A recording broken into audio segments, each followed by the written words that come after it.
Republicans and Democrats are trying to figure out what to do about what critics call one of Obamacare's most notorious side effects.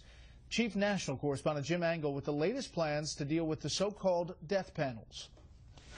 There is one part of Obamacare that even many Democrats want to repeal, a board that has the unimpeded right to cut Medicare spending just as the baby boomers are retiring. We have almost 230 bipartisan co-sponsors of this bill, and it is not a partisan issue.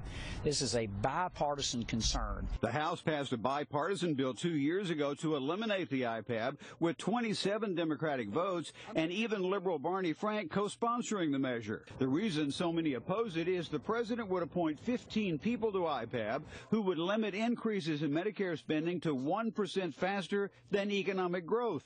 And the law limits review of its decisions by Congress and the courts. Two Republican physicians, Senator Tom Coburn and Dr. Phil Rowe, wrote in the Wall Street Journal Thursday that IPAB is, quote, an administrative agency whose actions cannot be checked by the executive, legislative, or judicial branches. This setup shreds the separation of powers that is fundamental to the U.S. Constitution. That's why the Goldwater Institute is asking the Supreme Court to review the matter. There is no other constraint on what the board can do.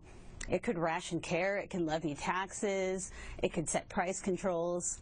Supreme Court of the United States needs to defend its branch of government and say, wait a minute, it's not proper on something of this measure to have only one branch of government making the decisions. The law asserts IPAB's decisions could only be challenged by a 3/5 majority vote in the Senate, and though it's prohibited from rationing care, rationing isn't defined. So if IPAB were to set a price of a surgery, a life-saving surgery, so low that no doctor would perform it, would that be rationing care? We don't know. That's up to IPAB. That's why some critics call the IPAB a death panel. Not only that, after 2020, the law says none of IPAB's decisions can ever be challenged by anyone. Brett? Jim, thanks. Stocks were down today. The Dow